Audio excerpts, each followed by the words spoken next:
you feeling over there, CB? Yo, Dunny, I am on the couch in Le Chateau. My bod is sore. Sore? Feeling sore, man. Yeah. Yeah. Well, you've been like running hundreds of miles, thousands of miles, Oh, yeah, maybe less, but tens yeah. of thousands, Tens of miles. tens of miles. You've been Tens of running miles. a bunch of miles, and Yeah. Dude, I've been hanging out at the New Ritz. Yeah. Yeah, you've been going too, man. We've been at the New Ritz with Jesse Coddington. yeah, New Roots. Shout out New Roots. Shout out Jesse for tolerating a couple of jackalopes Yeah, over man. there at New Roots. Yeah, just imagine what that's like for him. It's been fun putting on the calendar that it's Lou Ferrigno Day and then Arnold Schwarzenegger Day. Yeah. Yeah. Yeah. He clearly placed Arnold above Lou. Yeah, in a conversation, it was kind of like, maybe we won't reference Lou Ferrigno anymore. Yeah, maybe just stick with Arnold. So you've been going more than me. You've been getting rid of that dad bod, Oh, man. Yeah, I've been at the New Ritz. just crunching the abs. Do you remember the first day we showed up there, though? Yeah, just a couple beta males in the gym trying to figure out how to navigate that environment. I do remember that. Which started in the first 5 minutes. It was evident Yes. how we didn't know how to navigate that environment. What was it? Oh, Jesse told us to warm up on the assault bike, right? Yeah. So we go over to I got to the bikes first, right? Yeah. He asked us to warm up. I get over there first. I sit on one, and the seat was super low, and then I tried to adjust it, and I couldn't get it to adjust, so I just scooted over one Yep. Yep. and didn't say anything. Yep. So you ended up on that one. Yeah, me and all my aloofness when I was like, oh, I'll just use this bike. Yeah. So you sit on that one, and then the seat's still super low. Still too low. Yeah. So when you shouted over to Jesse? Like, hey, man, yeah, how do I move the seat on this bike, right? Or maybe he even just saw me struggling with it. Yeah. And what happened from there? So then he asked one of his participants, well, I think it's actually someone who works with him at New Roots. He asked Garrett, hey, will you go help Dr. Bayless adjust the seat on his bike? Just to drive the point home. Just to drive the point home. Couple man. of beta males. Couple beta males, man. We're just doing our best. Oh man, That was a lot of fun. that was a good I, time. I live for those moments. It was definitely Yes. Button game strong, man. That's the Beyond Flag favorite. yeah. It's been good though, man. Feels good, huh? No doubt. Yeah. Feels sore in a good way. Sore in a good way. Yeah, just doing something new. Beyond just running tens of miles. Yeah. Tens of thousands. Tens of Man, thousands of don't miles. minimize. You've been crushing them miles out there on those trails, those muddy trails. It's muddy trails. Yeah, a lot of out and backs on Old Walnut Canyon Road right now. Yeah, your fave. My fave, man. Yeah, no doubt. Love You it got out there. every inch of that memorized now. Yeah, I feel it's a little bit redundant at this point. Yes. Is that where you saw the bobcat? I did. Yeah, I saw a bobcat out there. Seen coyotes, foxes, Yeah. rabbits. Yeah, lots of squirrels. Yeah. Yeah. Predator and prey. Predator and prey. I know, man. That bobcat took off. He knew who was the predator in that situation. Oh yeah. But when you told me this story, it didn't sound Yeah. exactly that way. Oh, I jumped right off the road. Yeah, made some sort of noise. Even while the bobcat's running away from you. Yeah, it's going the other way. Oh my gosh. Yeah. Dude. Well, so we're on social media number 2, huh? Yeah, les do. Man, I'm looking forward to this one. Yeah, a lot of meat. Yeah, we're going to try and get into a lot of things about social media today. Yeah. So basically, we concluded with social media is massive. It's growing exponentially. It's not going away. Yeah. It's been about 10 years since the merger of FaceMash Face mash, come on. and Instagram. Yeah. Yeah. Yeah. So And it had the whistle blown on it. yeah, had Yeah. the whistle blown on it. Had the last whistle year. blown on it. Yeah. Yeah, Francis Haugen. Francis Haugen, yeah. Yeah. So it was kind of fun to think about this idea of like just social media being like a fourth grader, right? Yeah, like a 10-year-old. Yeah, it's really just a 10-year-old out in the world just running rampant. It's like a fourth grader given a driver's license and a black American Express. Yeah, here's your Amex and just go do whatever you want. It's just finding itself at the equivalent of Shaky Drakes these days and just infiltrating and destroying everything. You're just driving around town doing the stump grinder over a Maloney's. Stump grinding at Maloney's. Yeah, wherever it wants, man. It's just getting around. There's nothing to check this little fourth grader, right? Yeah, unregulated, unchecked. Yeah, for sure. So it's kind of fun to think of, social media as this fourth grade human. Yeah, Yeah. it's also funny. This is a tangent, but when social media has to sit in front of congressional panels and they ask questions like, "Where is the algorithm?" Yeah, So right. it's like a fourth grader Yeah. that people don't really understand. The people don't understand. Yeah. Yeah. Just bouncing off the walls, man. Yeah. Bouncing off the walls. Yeah, for sure. Well, so then today we wanted to specifically go over what influence does it have on mental health? What influence does it have on cognitive functioning? Yeah, what influence does it have on us psychologically? Yeah. Yeah. So, like for today, right, getting into the way that it's sort of developed or how it's designed, and then looking specifically at its effects on mental health, positive findings, negative findings, neutral findings. Does that exist? We'll see. We'll find out. Real cliffhanger there. You actually had a suggestion for us to go into that. I thought it was a really good idea. So to go into a bit about how social media can lean into some of, I guess, I don't know whether vulnerabilities is a good word for it, because the brain just has so many things that are benefits and things that could be potential detriments, and they're both double-edged swords. Like they're things that could be good or bad. Yeah. But social media has certain ways that it kind of hacks into the brain, right? Yeah, it really does. For me, I just think of our brains of having evolved like in a really useful way over time. Like it's just in this brilliant way in which we have all these capacities for things like language, problem solving, judgment, planning. Your number 2 strength finder. Hashtag judgment. Yeah, hashtag judgment, go judgment. All of those things, right? But then with it, there are also sort of these weaknesses, or I would refer to them as vulnerabilities, I guess. And so one way to think about it is, we use our brains to shape our environments, and then our environments, when we engage them, then shape our brains. So there's like this really strong reciprocal effect there. And so we've created a virtual environment that we engage in a particular way. And then as a result of that virtual environment has had a pretty profound effect on our brain. Yeah. So the effect of the brain on the environment and the environment on the brain is reciprocal. And we have this whole new environment that wasn't previously established. Yeah, exactly. And so one way that it really has, I don't know if we want to use this word, but like captivated or captured us in some way is that it affects us to encourage repeated behavior by tapping into our reward system. I don't want to go too far into the reward system. I think for our listeners, just knowing there's a strong neurochemical effect. Yeah. Talking about that dopamine hit? Getting that dope. Got to cope with the dope. Yeah. And so, yeah, for the brain, there's a pretty major dopamine hit, particularly in structures or in networks related to motivation and behavior. Yeah. So we know that when like a dopamine hit comes, it's really rewarding. It feels really pleasant, pleasurable, right? It's that nice, yeah. And so then when something creates that, we either crave it or want to repeat it or get access to that sensation again. Yeah, naturally. So we kind of go back to that thing. And then the more that we engage that thing over time, what it does is it trains our patterns of thinking, trains our patterns of feeling, motivations, behaviors, attention, that sort of thing. And then it tends to line up with what that environment is intended to produce. So when social media pushes that dopamine button, it drives us back into saying, hey, I want this thing again. I want to do this again. And eventually behavior changes.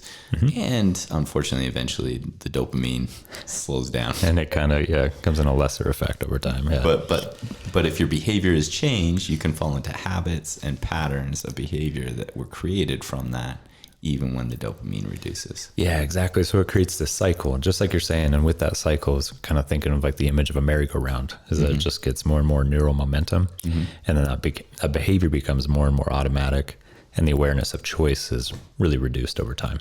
Okay. Yeah. All right. So then how does that affect us? So what are the outcomes of the way that social media can lean into this? For sure. So there's 6 different ways in which, again, I would call them like brain hacks or something to that effect. But the first one that social media works on is what's referred to as the urgency effect. And so social media works by triggering the salience network of the brain, which activates in response to threats and opportunities. So this might look like getting a notification on the phone that alerts you to something. And what it does is it triggers this network that thinks that this thing needs to be tended to now. Like there's a sense of urgency to it. Yeah, false sense of urgency. So those notifications that pop off up on the phone, they create this sensation. Yeah, exactly. And so it's kind of like, oh, I need to get to this, but actually the content is probably really trivial and not important. Oh yeah. Yeah. Yeah. Like if someone got a notification that there was like a new Beyond the Pines tweet or something. That would be the one. They may think, oh, this is urgent. Yeah, and totally. there could be nothing further from the truth. Totally. So this like red bang pops up on the phone, and there's the ding, and then you got to tend to it, and it's BTP new tweet, and it's kind of like, oh, I got to get to this, but really the content of that tweet is not worth checking. So like, yeah, We can guarantee that. we guarantee that. Yeah. So that's one way. Another way, you good if we just ping pong these? Yeah. Yeah. So another way is it encourages a seeking without fulfillment. So there's this phenomenon where you can go spend time on social media, consume social media in activities that you may have an aspiration for or be attracted to in some way, and you just watch that activity over and over again. So it provides endless opportunities for seeking and wanting, but it can inhibit experiences of actually going and pursuing and taking action. Yeah, before we were recording this, you were talking about the kind of the van life on YouTube as being an example of this. Yeah. I actually listened to a podcast a while back that discussed how people are found going online and consuming material that they're paralyzed with taking action towards, and like remodeling a van was one of them. Yeah. Or like cooking is another one where people will watch endless cooking videos and never cook a new recipe. Yeah. So it's always this seeking and wanting without the practical action. Yeah, I remember this line that in this model, wanting begets more wanting, not doing. Yeah. Exactly. Okay. The third one, that social media, it forces us to multitask. And so I always think of the brain as being super complex, but again, in a lot of ways it's limited. And one of those ways it's limited is it's super subject to distraction. So social media works by flooding the brain with new images, new information, and requires us to switch attention from one new thing to the next. But in doing so, what happens is there's this thing that's referred to as an attention residue that gets left. So when you look at a new image, it's like the residue from the previous image is still there, which doesn't allow you to fully focus on what's before you. Yeah. So this is so important. I mean, I think social media is one way this gets played out in modern society, but there's so many ways. Like multitasking isn't a thing. Multi-attention is not a thing. Yeah, right? that doesn't exist. Yeah. It's like you're tuned to one thing or another, and if you're quickly toggling back and forth, you're dealing with a lot of residue and limited focus in that. Totally. Yeah. In like you're saying, not fully in either of those places from an attentional standpoint. Yeah. A fourth thing is it weaponizes fear and anxiety. Right? Man, that's strong. Yeah. So first of all, you have access to all this global information that you didn't have access to previously. And secondly, negative information, it sticks around. It has more salience in your thinking pattern than does positive information.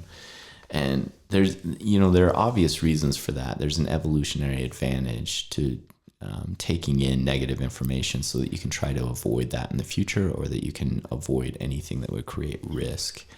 And so it's easy to focus on those things. And social media happens to be like a really suitable platform to pass along information where it's easier to consume that negative, anxiety-provoking or fear-inducing information. Yeah, for sure. Yeah, it seems that like that outrage sort of thing really influences behavior much more than maybe something that is positive. Yeah, like a lot of media, right? Whether it's social media, traditional media, or just information passed amongst people in town.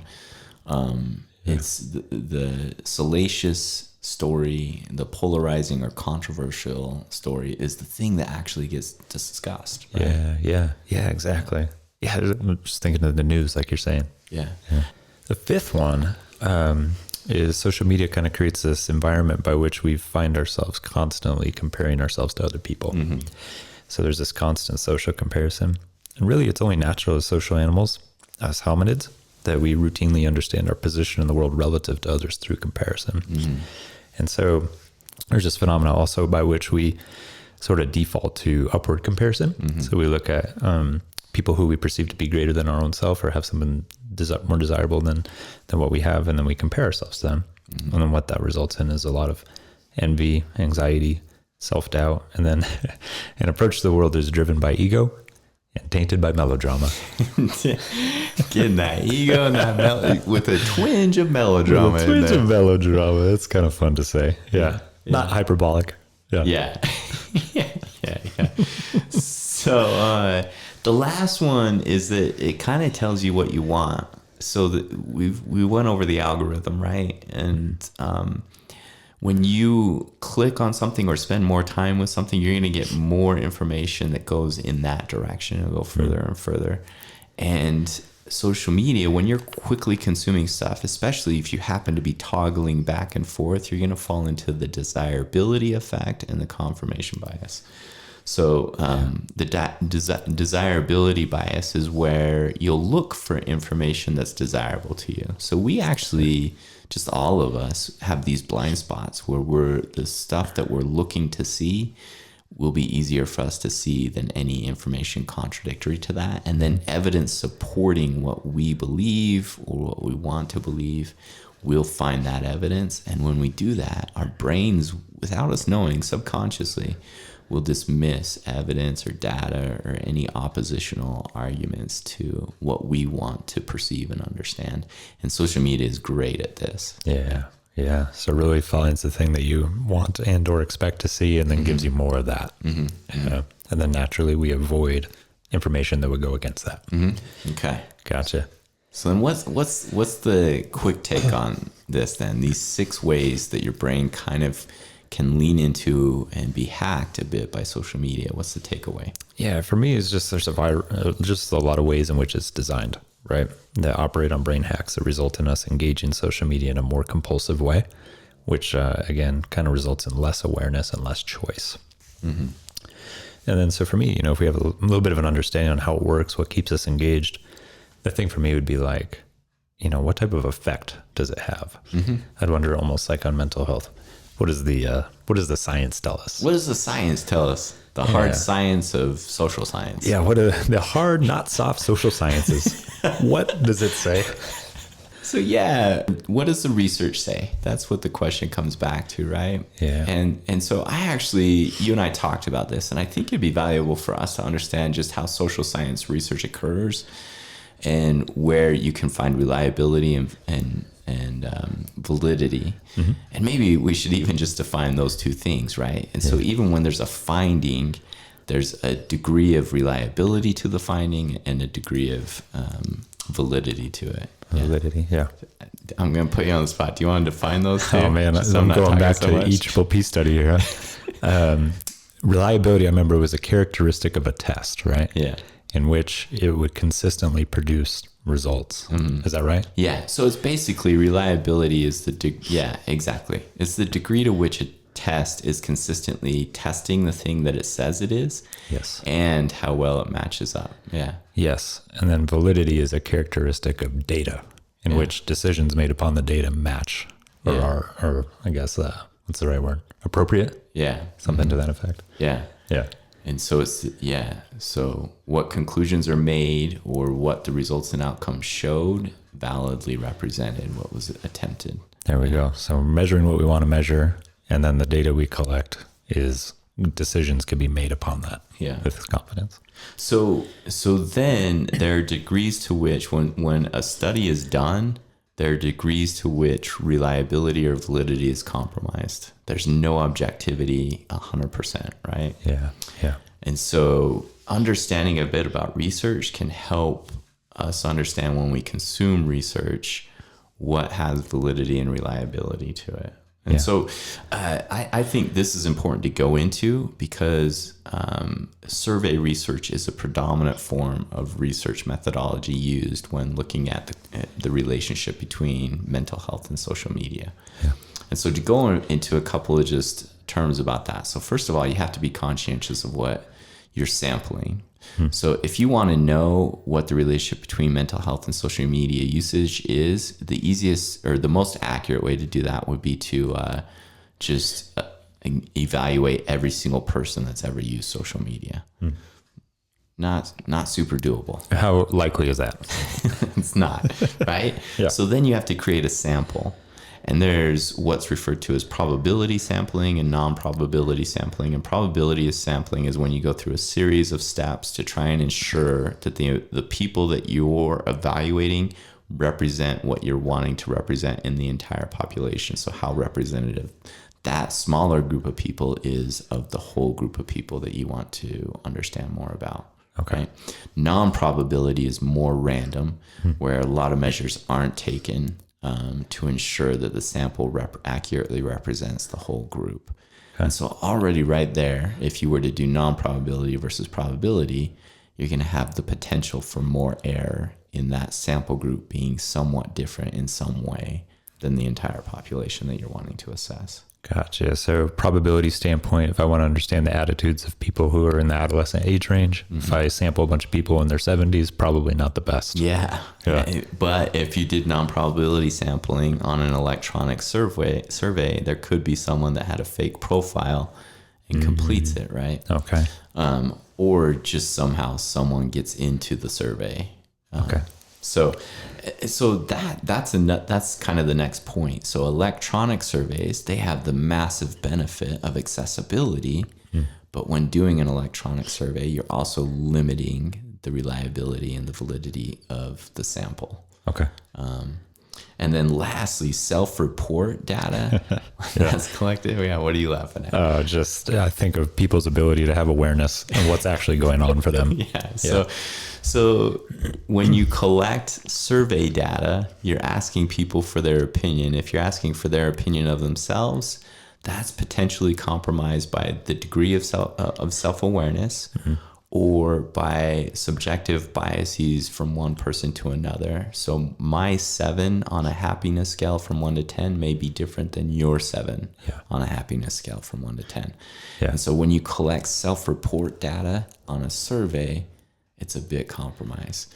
Yeah. So going over these things, I think is important because essentially some of these are the most prominent ways that data is collected about mental health and social media. Yeah. And what I hear you saying is there are some problems here. Potentially. Yeah. We might not want to fully invest all the way into these. Potentially. Just because of some of the methods here. Yeah. Yeah. Another thing you mentioned too is that correlational studies are often used. Yeah. So what's a correlational study? What is it in contrast to? Yeah, so correlational studies essentially are when you identify two variables, define them, and then look at the relationship between them. So with correlational studies, you don't really determine what causes one or the other. It's just kind of like what's going on with these two things. As one increases, what happens to the other? That sort of thing. So for instance, if we had happiness and time spent on social media, the two variables are happiness and social media. Boom. Blammo. Come on. Dr. Dunny. And then seeing more time on social media is correlated with more or less happiness. So as time goes up on social media, do we see more happiness, less happiness? Yeah. Time goes down on social media, do we see more happiness or less happiness? Yeah.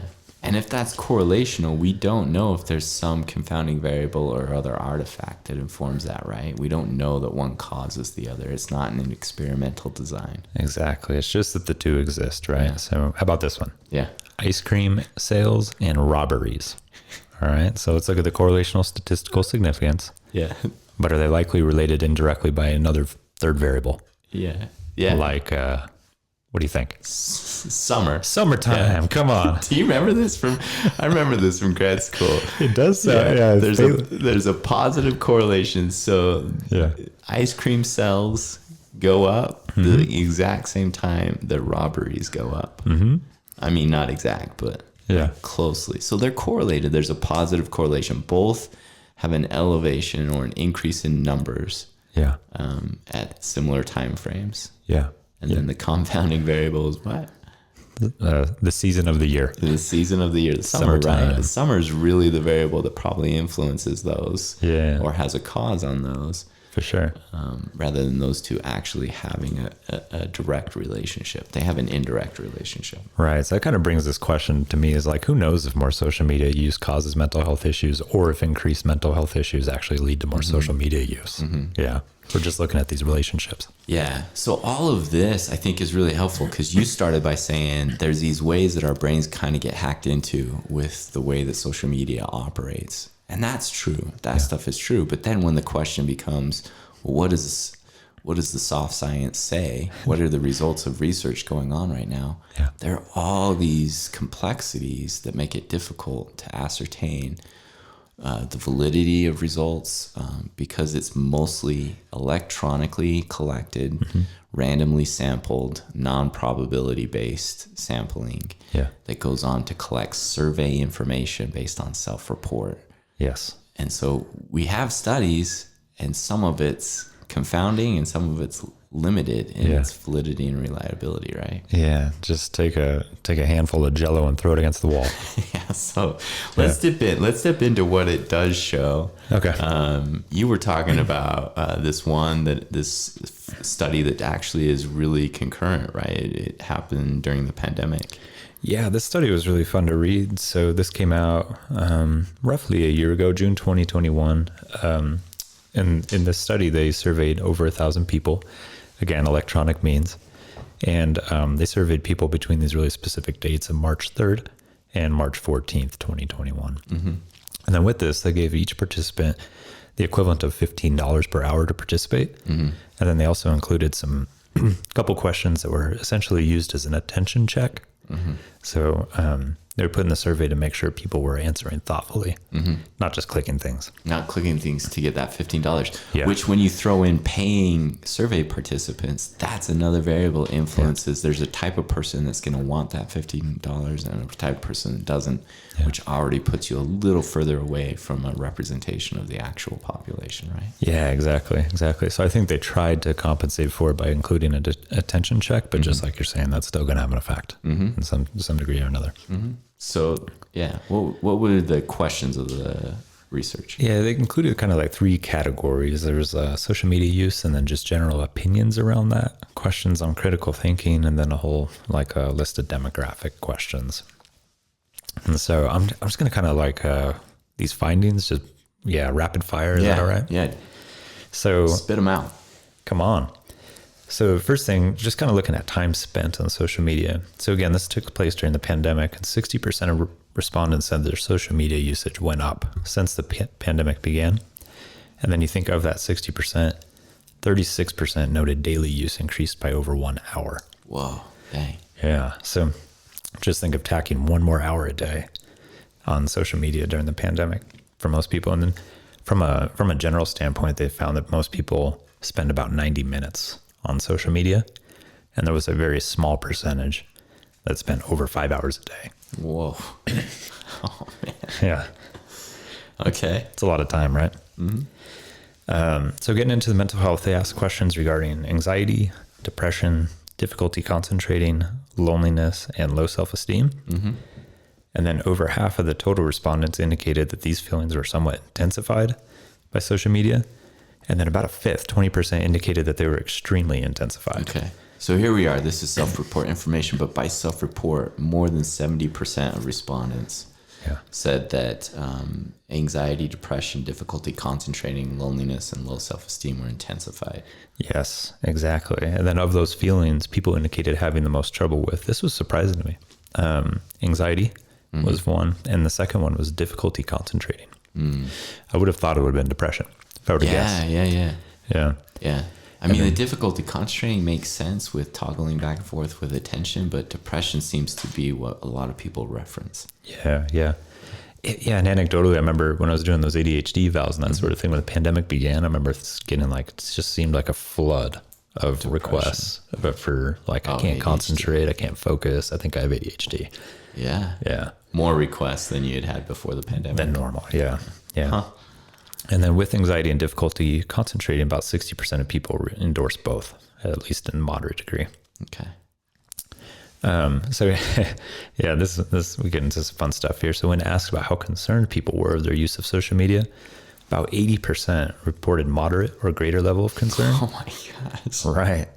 And 50% of that was extremely concerned. Oh man. Yeah. Yeah. So despite that general acknowledgement of the effect on things like anxiety, concentration, depression, and a high level of moderate concern, people were still ambivalent about taking individual steps to put down their screens or to even limit their use in some way. About 33% took steps to minimize social media use. It's like the vast majority is like, I got a problem here. Yeah. And the vast majority is also like, I'm going to let it ride. Yeah, let's just let it ride. And this also occurred despite a belief that it would be helpful to do so. So it's like, here's a problem I think it would be helpful to change, and only 1 out of 3 was making some sort of effort to do so. Whoa. Yeah. Didn't you also say in this study that like people were more concerned about the effects of social media on society than they were on individual use? Yeah, that's exactly right. So all these questions are regarding individual use, and then people would reference, but I think it has a greater effect on society, you know? And so then it's kind of like, I'm not going to really do anything about it in my own life, though. I think social media is really taking a toll or having an influence on society, but not me individually. Not me individually. Let's just go with it, man. Let it ride. Let it ride. Yeah. And then for me, this is like really kind of staggering to read. I thought it kind of fun to question also, but when asked what it would take to get rid of social media permanently, 70% of people, 7 out of 10, would say that it would take more than $10,000. Well, 20%, right? 10 G's to get me off of this permanently. And yeah, right? And 20% said it would take more than $1 million. $1 million $1 bills. 20%? 20%? 1 out of 5 says it would take me more than $1 million to permanently delete my social media. 1 out of 5? 1 mil? Yeah. Yeah. Oh man. Give me 1K. I'm out. I was going to ask, what's your number, man? Like 1K? Like 1K. Yeah. Have a nice life, social media. I got me $1,000. I'm definitely on the high side. Which I know, like we joke about it. I'm not into it, but also I do think it gets vilified. So I want to be clear. But these are pretty crazy findings. They are. Like this one for me, I couldn't help but laugh at and also just scratch my head is that, again, what would it take to get rid of your social media accounts permanently? 42% said that they would give up their TV, their pet, or their car before giving up their social media accounts. Their pet? Yeah. Dude. People just happy to get rid of their pet? Yeah, like, sorry, I'll trade Instagram before I get rid of Poppy. Like, I'm keeping JoJo. You can have my Instagram. See? Yeah. And you even stepped in that Poppy poop. Yeah, I was all up in that almond butter and poo you poo still wouldn't give Poppy up? I'd still keep that little canine. Yeah, for sure. Yeah. So, yeah, this study was really pretty staggering to read in a lot of ways. I thought it was really interesting how it's running concurrent with where we are, right? It's only 8 year old. And in summary, essentially, I think the way I could conclude just looking at it is that social media use rose for a majority of participants. People experienced greater effects on anxiety and problems with concentration, experienced more concern about their use of social media, were less likely to take steps to reduce their use, and acknowledged it would take quite a bit to get rid of social media. Yeah. Again, all despite the effects. So it's pretty staggering. Yeah. So when the question is, what does the science show? Here's this study that shows all these negative findings. It increases all these unpleasant and negative, both cognitive processes and emotional states. Yeah. And people are inhibited in making change even when they express a desire for change. Totally. That really stands out to me, that ambivalence. Like, I think it would be good for me to make this change, and yet here I am. Yeah. So then we can't overlook the fact that we met Goldie Gold through social media. So there's got to be positive findings too, right? Totally. Yeah, and just quick shout out to Goldie Gold. Shout out Goldie Gold. Hope all's well. Hashtag Holmes. Yeah. Yeah. So there are studies that show positive findings. So there was one that was actually for pediatricians that talks about social media development specifically for adolescents, saying that it helps adolescents with developmental tasks during that phase of life, including like identity formation, which we know is a cornerstone of that period of life, aspirational development, so gaining ideas for what they want to be, and then peer engagement, right? All these critical elements of that adolescent stage. That's a tough stage of life. Yeah. Yeah. And so social media is actually found to be a facilitator for those three things. In fact, 2/3 of teens report meeting new friends online, which obviously improves peer connection, right? Yeah. Yeah. Or the potential for peer connection. So there was one study that I'm going to reference. It's from 2015, and it involved, it did electronic sampling, and it was done with about 1,000 participants, really similar to what you referenced. Okay. And it was probability sampling online coupled also with in-person and online interviewers. And so this had the added benefit of having a structured research scientists actually conduct it. It found that teens reported being better connected to the lives and feelings of friends through social media engagement, and that most report they do not feel worse about their lives after viewing content from others. In fact, that's like 78%. Right? Yeah. Wow. Okay. So teens report that online engagement allows them to explore various identities, and this also leads to a report of teens feeling less authentic online. So that was an artifact of the study, is they did find that teens say they can kind of explore their identity online, but also they report feeling less authentic online compared to in real life. Okay. So that's just an admitted artifact of the study, but overall, they didn't feel worse about their lives, and they felt that it helped with social connection. Yeah. Yeah. Okay. So then good, bad, what? Good, bad, man. That's the question right there, huh? Yeah. So there's some positive effects, maybe some negative effects. Yeah. Yeah. You know where that takes me is this meta-analysis that was done. Yeah. Yeah. So Naturally. should we just cover what a meta-analysis is? Yeah, meta-analysis is another approach to doing or conducting research in which it essentially takes a bunch of studies that fit a criteria and then analyze them into one study by calculating an effect size. And so what that does is it kind of takes a broad range of results and then kind of gives you a better understanding of what's happening across of all these studies. Yeah. Like you referenced a study where there were these negative outcomes. I referenced one that had these positive outcomes. And there's like tens, if not hundreds, of studies that are similar to those that we just referenced, right? Yeah, we could probably just create a table, right? And like just go through it and here's findings from this that are positive, here's findings from this that are negative, positive, negative, that kind of thing. And that's the benefit of the meta-analysis, is they actually create parameters to define if the study met the research methodology needed and lived up to what was expected research methodology wise, and then includes them in the study. So we found this meta-analysis, right? You want to give an overview of that one? Yeah, just a quick rundown. I was looking at articles related to social media use and its connection to mental health. And so this was published in 2020. And essentially 50 papers were initially found, or shortlisted from research databases. And then those 50 papers were judged against inclusion and exclusion criteria. Essentially what you're saying, it's not just kind of like, let's look at everything and check a box, good or bad. And so some of that inclusion criteria was published in a peer-reviewed journal, and they were published in the last 5 years. Of that 50, 16 papers then met that criteria and were deemed adequate for the meta-analysis. Yeah. So then this meta-analysis, these can be valuable ways to look at huge swaths of research studies that meet criteria. So you said 16 out of 50 ended up meeting criteria. Right. Yeah, we got 16 out of 50. And again, this doesn't count all the ones. What's it called? The file drawer or file cabinet effect or something? Like all the research that's been done on this that wasn't published. It's probably still pretty decent research. Or about to be published. That hasn't reached publication yet. Hasn't got there yet. So this, now we have clear information based on this meta-analysis, right? Yeah. This does help. What if we do a little bit of tennis here, huh? We can do some tennis. It does make things a bit murky.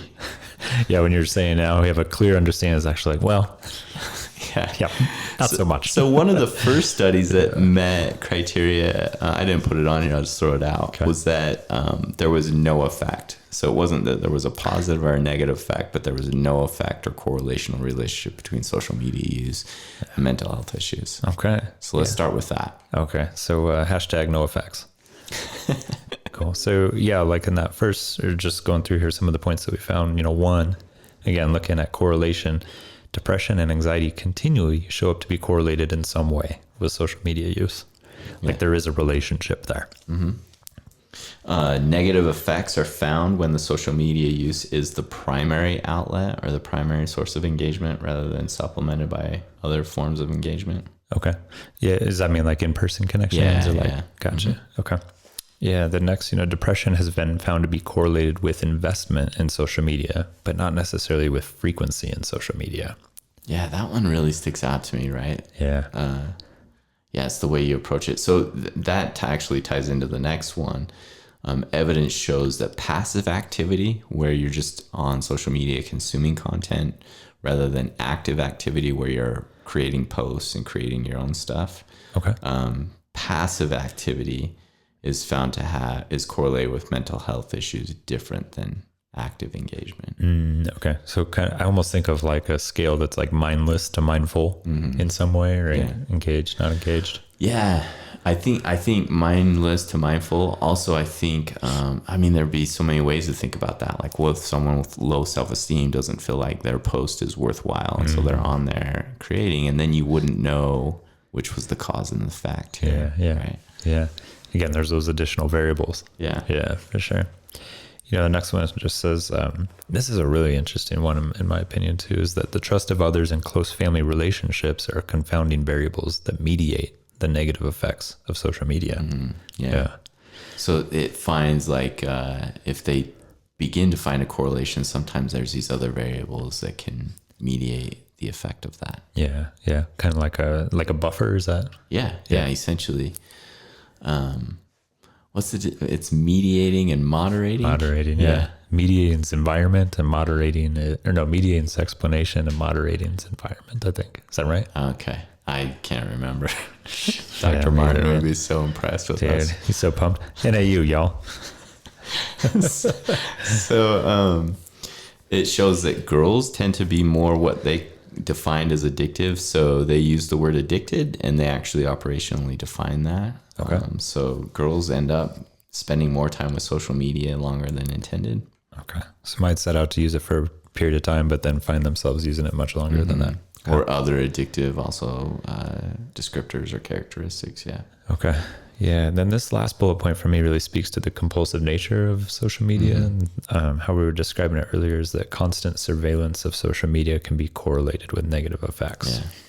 That one I threw in there from this meta-analysis. I think that's important because are you getting like lots of questions from parents? Like, what do I do about what do I allow or disallow?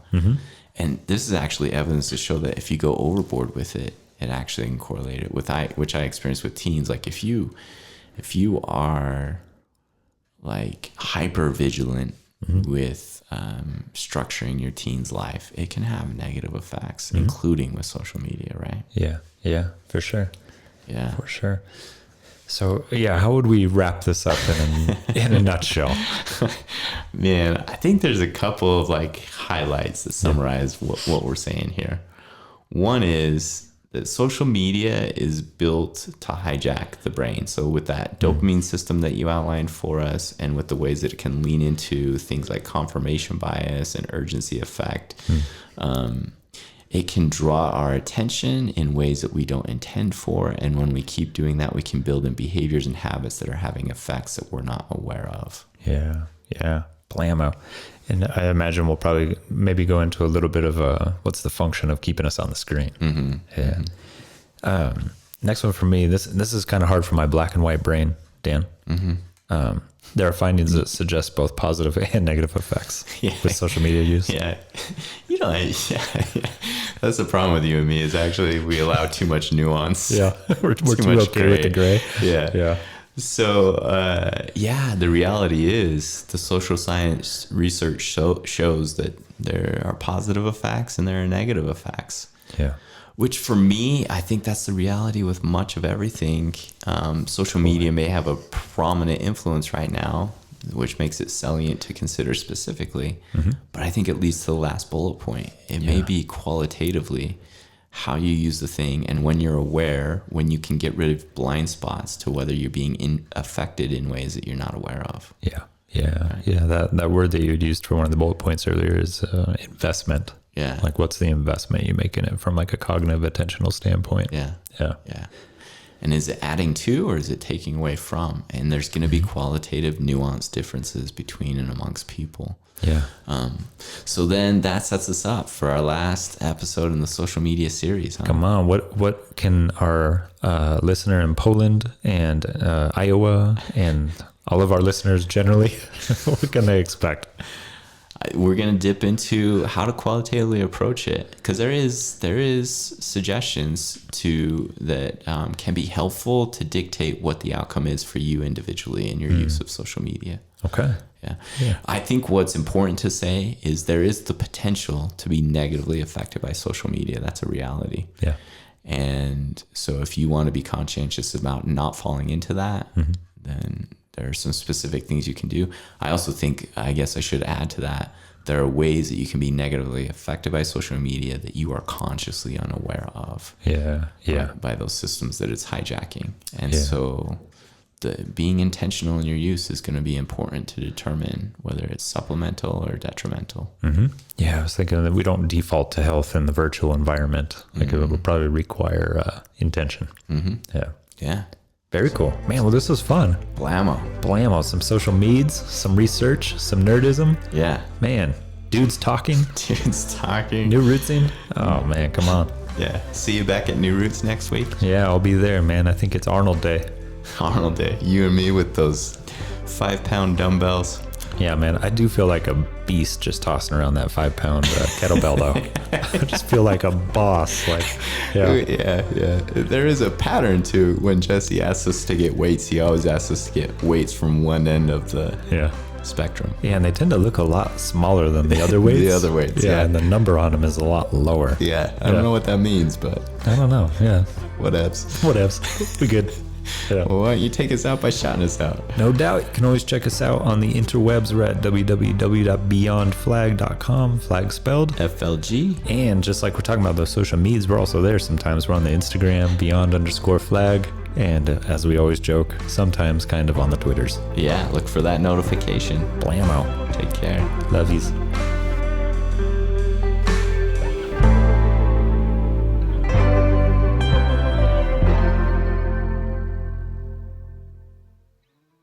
The lucid spiritual science. The pseudo social science. Yeah. Pseudoscience of social science.